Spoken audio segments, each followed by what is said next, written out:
di belakang kami itu kan kayak ada suami, ada orang tua, ada anak-anak. Jadi ya kami siap melanjutkan sih.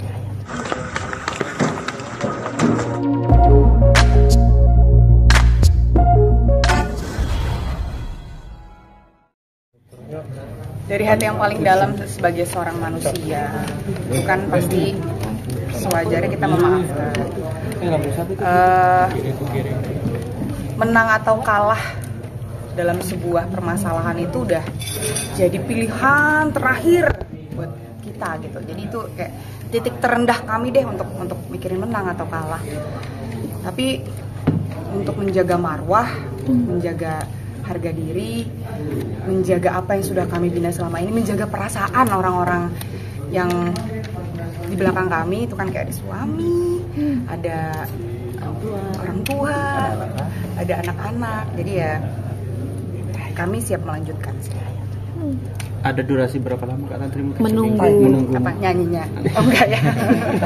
Memberi kesempatan dari pihak sana untuk mungkin meminta maaf secara langsung ataupun via media sosial ini sampai kapan? Itu biar kuasa hukum kami kali ya, karena kan ini kan baru saja dilayangkan somasi yang tadi disampaikan oleh kuasa hukum kami. Jadi kami menunggu bagaimana kapannya waktu yang terbaik kami ngikut.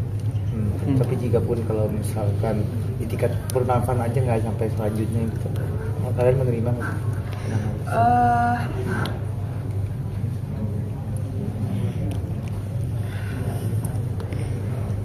Gak ada yang mau jawab ya? Mungkin gue ya? Itu juga ada memaafkan, pasti saling memaafkan sama manusia, tapi ya tadi yang tadi Tantri bilang. Jadi proses mediasi itu kan sudah dilakukan. Yang selama ini ditayangkan itu kan hanya terlihatnya tuh Sheila saja yang mediasi dengan pihak beliau. Tapi kan di sana pun ada kami berdua juga. Begitu banyak narasi yang dibuat, dan di proses mediasi itu, yang namanya mediasi itu kan terjadi kesepakatan antar dua belah pihak. Kalau hanya memikirkan satu pihak untuk mementingkan kepentingannya, tidak terjadi kesepakatan. Iya, sebenarnya kita nggak kepengen lah ya, nggak kepengen gitu. Apalagi dia itu pernah jadi bagian dari sejarahnya Kotak. Cuman karena itulah yang paling disayangkan. Kenapa hal ini nggak bisa diobrolin baik-baik di awal tuh itu. Dan akhirnya makin membesar narasinya, makin membesar konten-konten yang menyudutkan, ya akhirnya kami bersepakat untuk ya lanjutin aja, karena ini negara hukum, balik lagi negara hukum, ada hal-hal yang memang harus diuji di hukum, ya kami ngikut. Dan namanya juga kita juga ngeband secara legal kok. Kita bermusik secara legal, kita menghibur banyak orang, ya kan kita nggak ilegal ya. Dan kita menjalankan kegiatan hibur-menghibur ini juga saya rasa tidak ada kita melanggar hukum, itu tidak ada, melanggar undang-undang pun juga tidak ada. Jadi kita sepakat bertiga ya tetap menghibur, karena ya orang-orang yang minta dihibur ya kita hibur ya. Oke, buat Kotak sendiri ini berarti secara tidak langsung menolak untuk mungkin mengganti nama Kotak dan sudah menghilangkan lagu-lagu ciptaan dari beliau-beliau ini, atau seperti apa sih? Karena kan banyak pro kontra, mungkin publik menilai pembelajaran dari Peter Pan dulu setelah ditinggal dari personilnya harus ganti nama band. Kalau Kotak sendiri seperti apa? Aku rasa perjalanan bertiga selama 12 tahun ya. Terus yang aku bilang tadi, selama kita menjalani ini tidak melanggar undang-undang dan hukum, terus saja berjalan. Tadi saya udah disampaikan waktu pas lagi press conference, cuman saya lurusin lagi. Kotak itu kan terbentuk dari ajang pencarian bakat, namanya The Dream Band, saat itu tahun 2004. Proses pencarian ajang bakat itu prosesnya tuh audisi person ke person, jadi satu individual.